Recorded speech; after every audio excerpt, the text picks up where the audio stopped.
Muy buenas tardes, queridos estudiantes. Me presento, yo soy la docente Lida Torres. Estaré desarrollando la materia del Derecho Internacional Público con ustedes. Mil disculpas, ahora recién estoy alzando mi video, pero tuve problemas con mi computadora, mandé a arreglar, pero aún así no me podrían solucionar mi cámara. Pero igual estaré enviando videos y explicando las clases, todas las clases los lunes. Y espero también que ustedes puedan ingresar en la clase para ir compartiendo juntos esta materia, ¿verdad? Entonces, la unidad uno nos pide desarrollar, un momentito, nos pide desarrollar.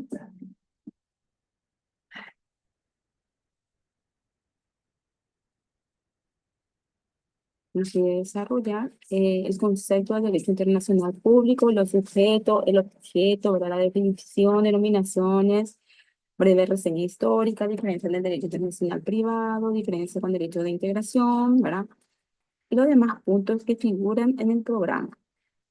Entonces, vamos a hacer honor al tiempo y primeramente vamos a hablar eh, de la comunidad internacional, ¿verdad? La resolución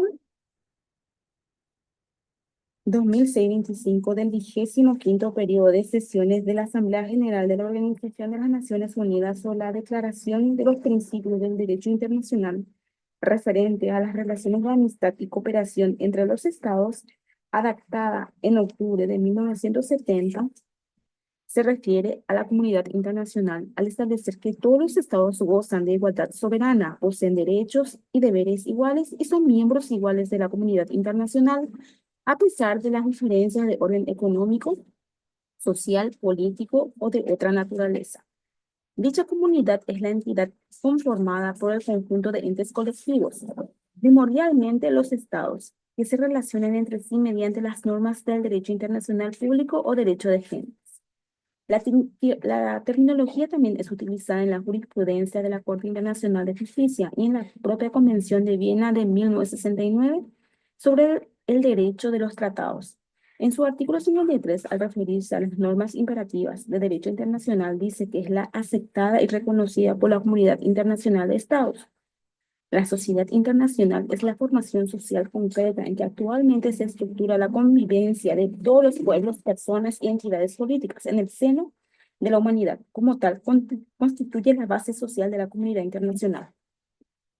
Diversos tratadistas denominan al derecho internacional público como derecho de la comunidad internacional. Morena Quintana, por su parte, afirma que la comunidad internacional es la asociación igualitaria general permanente de los estados, cuya finalidad jurídica es propender a libres desenvolvimientos, libre a propender al libre desenvolvimiento de las posibilidades de cada uno sin lesionar el de los demás.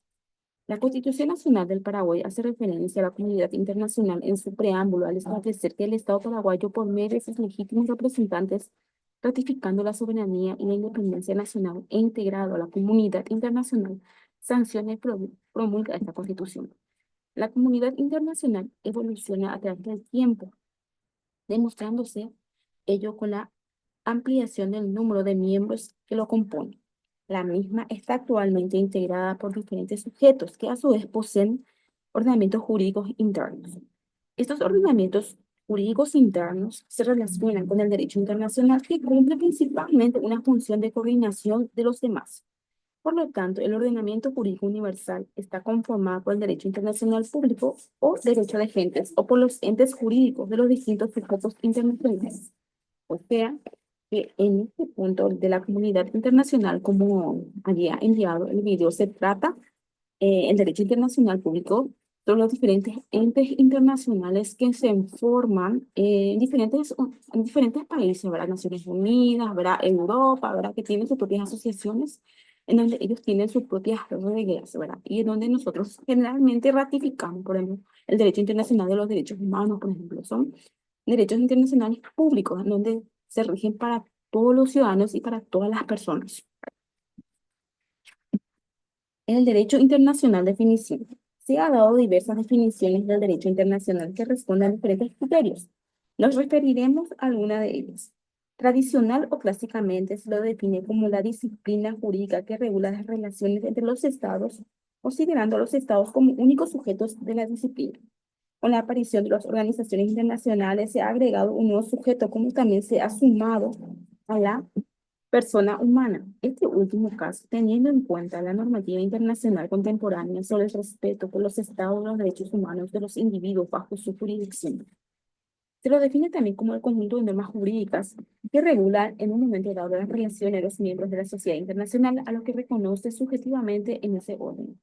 Gambao Serassi comenta que lo que más ha influido para su definición es la ampliación progresiva que ha tenido los destinatarios de las normas, los sujetos de derechos internacionales, y lo define como el conjunto de principios y normas que regulan los derechos y deberes de los sujetos y componen la comunidad internacional.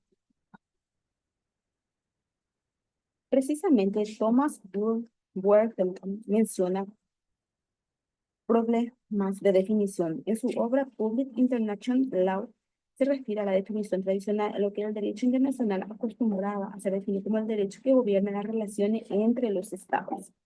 Que ese es lo que más se utiliza actualmente, ¿verdad?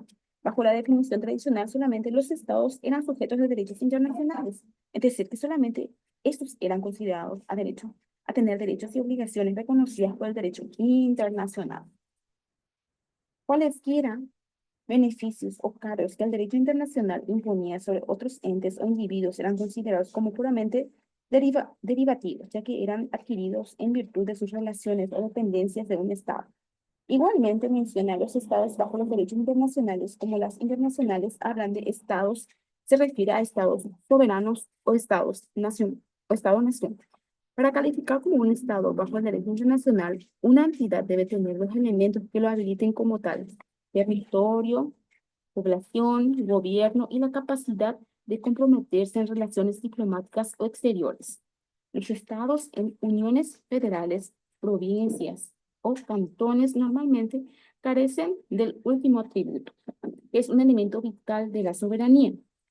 También Wertheimer se refiere a una definición moderna. El derecho internacional contemporáneo, aunque todavía es considerado como el derecho que principalmente gobierna las relaciones entre estados, ya no es más considerado como límite exclusivamente en estas relaciones.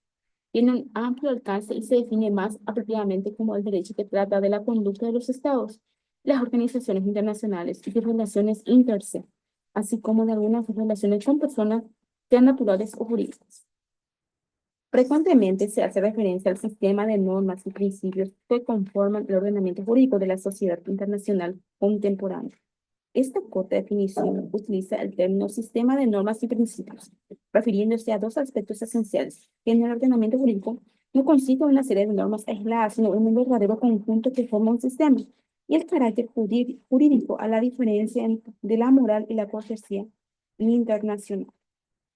Por otra parte, definimos el derecho internacional como el conjunto de normas jurídicas que rigen las relaciones de los miembros de la sociedad internacional. Entonces, ya sabemos ya que el derecho internacional público entonces es un conjunto de principios y normas que regulan los derechos y deberes de los sujetos que componen una comunidad internacional, ¿verdad? Que pueden ser organizaciones internacionales como de la salud, ¿verdad? La ONU, ¿verdad? Y también nos dice otra parte que también se refiere cuando estamos hablando Estado con Estado. Por ejemplo, es el derecho que gobierna las relaciones de los estados. O sea, ese es el derecho internacional público, que es muy importante tener en cuenta los elementos que son necesarios para que esa entidad funcione, ¿verdad? Que tiene que tener un territorio, una población, un gobierno y la capacidad de comprometerse en relaciones diplomáticas o exteriores, ¿verdad? Terminología, denominaciones. El ius gentium, el derecho romano, es el primer antecedente del derecho internacional o derecho de gentes. El ius gentium era destinado a regular las relaciones entre los romanos y los extranjeros bárbaros, a los derechos de los extranjeros entre sí en el territorio del Imperio Romano. Posteriormente, en la Edad Media, el derecho de gentes era considerado el derecho común de los diferentes pueblos. Hugo Grocio, en su obra Derechos de la Guerra y de la Paz, se refiere al derecho de gentes. Afirma que este derecho es el más extendido, es decir, que ha recibido su fuerza obligatoria de la voluntad de todos o de un gran número de naciones. La denominación derecho internacional ha sido objeto de críticas basadas en que la disciplina regula las relaciones de los estados y no de las naciones, considerándose más adecuado utilizar la terminología derecho interestatal sugerida por Kant. Autores contemporáneos han propuesto otras denominaciones como derecho transnacional, derecho común de la humanidad o derecho mundial. En su libro publicado en 1789, el jurista y filósofo Jeremy Bentham utilizó la expresión international law, derecho internacional, lo que por la práctica se ha convertido en la más utilizada. El derecho internacional privado. El derecho internacional privado, que se aplica igualmente en el ámbito internacional, se ocupa de las relaciones entre las personas privadas. En el siglo XIX se denomina derecho internacional privado a las normas que definen la jurisdicción competente y la ley aplicable en materia de relaciones del derecho privado, en el caso que estas relaciones jurídicas estuvieran relacionadas con dos o más estados por motivos de nacionalidad, domicilio o sede de las personas, cosas o derechos que se trataban. Ramón Silva Alfonso define el derecho internacional privado como el conjunto de principios y normas que regulan las relaciones privadas, en las cuales aparecen como, como uno o más elementos extraterritoriales. El fundamento del derecho internacional público, ¿verdad? Muchos de los grandes autores han interesado en la explicación del fundamento que puede dar razón a la existencia del derecho internacional público. Según Vargas Carreño, el fundamento del derecho internacional puede ser explicado desde dos puntos de vista, el de su existencia y de su obligatoriedad.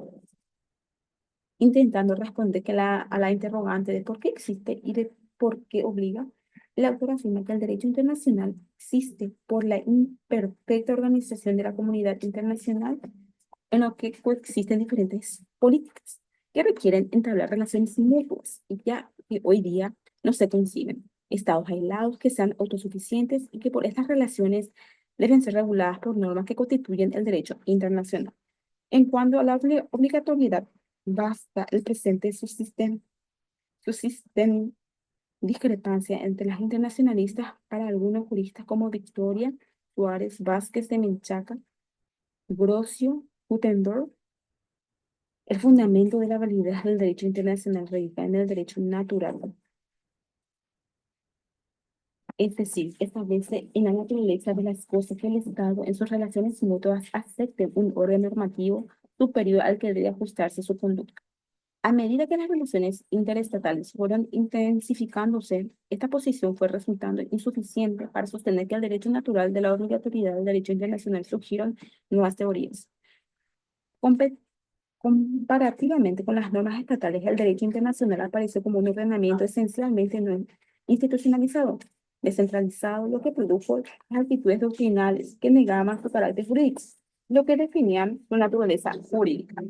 Por otra parte, se habla de la función social como fundamento del derecho internacional público, es decir, la necesidad de los estados y de todos los sujetos del derecho internacional público de convivir en un ambiente de paz que se garanticen los derechos fundamentales de todas las comunidades internacionales de una forma respetuosa, armónica, sin violencia. En este marco de convivencia necesariamente debe existir la voluntad de cooperar y ayudarse mutuamente, estando actualmente a cargo de organizaciones encargadas de promover esos principios y otros del derecho internacional, como la Organización de las Naciones Unidas. Es justamente eso de lo que estaba hablando, ¿verdad? Que hay organizaciones internacionales que luchan, ¿verdad? Para que se pueda lograr que los estados entre sí se traten de forma respetuosa, armónica y sin violencia, porque como había referido, hay diferentes políticas públicas que se utilizan en cada país. ¿Verdad? Y eso es el fin del derecho internacional público, de igualar esos derechos y obligaciones de los estados, ¿verdad? La disciplina ha sido un campo propicio para el debate doctrinario de dos principales escuelas del pensamiento que sostienen la teoría voluntarista y la teoría objetivista, ¿verdad? En la primera seguimos a Fiepel y Angelot. Se distingue la escuela voluntarista según la cual el derecho es el producto de la sola voluntad del Estado. La voluntad común es el resultado de las voluntades soberanas y el derecho internacional no sería obligatorio para aquellos estados que no hayan manifestado su acuerdo. Es voluntario, ¿verdad? En nuestro país, por ejemplo, en Paraguay, cada año se ratifica todos los derechos internacionales. Por ejemplo, el derecho internacional de los derechos humanos, ¿verdad? Eh, el de los derechos del niño también, ¿verdad? Que son ratificados cada año. La escuela normativista. En oposición a lo anterior, presenta el derecho internacional como un conjunto de ordenamiento y jerarquizado de normas. La validez es una norma derivada de otra que lo es superior y no da la voluntad y no de la voluntad de los estados. Esta teoría está suscrita por Albert Verdross y Hans Kelsen. La escuela del objetivismo sociológico se opone a la vez al voluntarismo y que se basa en un sistema interestatal clásico superado y al normativismo que se constituye una construcción piramidal indemostrable para la escuela objetivista. El derecho internacional está fundado en las necesidades sociales de lo que deriva su fuerza obligatoria. La solidaridad social es el fundamento del derecho y no hay diferencia de naturaleza entre la sociedad interna y la sociedad internacional. Por lo tanto, el derecho internacional se aplica también a los individuos. Bueno, la comunidad jurídica internacional carácter. La sociedad internacional constituye la formación social en que se estructura la convivencia de los pueblos, las personas y entidades políticas en el seno de la humanidad. Es la base social de la comunidad internacional. Muy bien, eso es muy importante porque ya habíamos hablado de eso, ¿verdad? De que el derecho internacional se basa específicamente en la convivencia de los pueblos, de las personas y las entidades políticas en el seno de la humanidad. Puede afirmarse que la sociedad internacional actual está a la vez marcada por los aspectos aparentemente de carácter antagónico. Por una parte cerrada, por descentralizado y por otra parte conflictuada, por tanto, deliberadamente. Los estados son entidades soberanas, la soberanía por esencia es individualista, pero al mismo tiempo interdependientes. El conjunto de entes colectivos constituyen la comunidad internacional y se relacionan entre sí a través de las normas del derecho internacional público. Según Marino Menéndez, para una comunidad jurídica internacional debe reunirse dos condiciones. Estructuralmente, un determinado número de sociedades organizadas sobre la base territorial que existan, sin relación de dependencia entre ellas y ante otro poder externo, lo que genéricamente puede denominarse sociedad internacional. Otra parte, como condición sociológica, que en la coexistencia efectiva entre dichas sociedades se convenga que sus relaciones deben contar con normas determinada de aplicación recíproca y general que les confiere derechos y obligaciones y asigna y distribuye poderes entre ellos. La comunidad internacional tiene caracteres como la de universalidad al conformarla a todos los estados de la tierra y al no existir ya territorios que no pertenezcan a soberanía alguna, por lo que significa toda la tierra. Otra de las características es la heterogeneidad por la desigualdad entre los estados y las numerosas organizaciones que lo conforman, que representan también una gran diversidad y la interdependencia, puesto que los estados, a través de la historia, han demostrado que no pueden ser autosuficientes, incluso aquellos países más desarrollados. Es también compleja la diversidad de problemática en los distintos componentes de la misma, desde las diferentes religiones o políticas, la extrema pobreza de muchos de sus miembros, la temática ambiental, entre otros. Los sujetos del derecho internacional primario y secundario. Diversos son los actores en la sociedad internacional, sean estatales, no estatales, públicos y privados, que mantienen relaciones más allá de las fronteras nacionales. Sin embargo, ello no significa que el derecho internacional público las reconozca las condiciones de sujeto de derecho en el marco de un ordenamiento jurídico. Hacer un ordenamiento jurídico una estructura formal dotada de reglas propias. La capacidad para ser sujeto de derechos y obligaciones solo se concede a quienes aceptan la regla del juego. Para constituirse en sujeto internacional debe reunirse las condiciones siguientes, en su totalidad o alguna de ellas: competencia normativa, titularidad de derechos y obligaciones, capacidad para recurrir y responder ante organismos internacionales. Esto es muy importante saber, ¿verdad? El Estado, un sujeto de derecho internacional, debe ser capaz de celebrar tratados, de contribuir a las normas internacionales, puede ser parte en una relación de responsabilidad, de contar y entablar relaciones diplomáticas con otros sujetos, funciones que cumplen el Estado para principios sujetos de derecho internacional. Las organizaciones internacionales, el individuo, ¿verdad? Categorías sui generis, otras entidades que se consideran sujetas de derechos internacionales son la Santa Sede, la Soberanía, Orden de Malta, los territorios de fideicomiso. Para Moya Domínguez incluye además entre los nuevos sujetos a la humanidad, teniendo en cuenta que esta idea logró imponerse por la ONU, la Comisión del Espacio Ultraterrestre y los fondos marinos, a los movimientos de liberación nacional en su condición de luchadores por la libertad colonial y el ejercicio de la autodeterminación de una provincia, de tal como proclama la resolución de 1514, la revolución, la Asamblea General de la ONU, así como al pueblo, considerando la inscripción del concepto del pueblo en la Carta de las Naciones Unidas.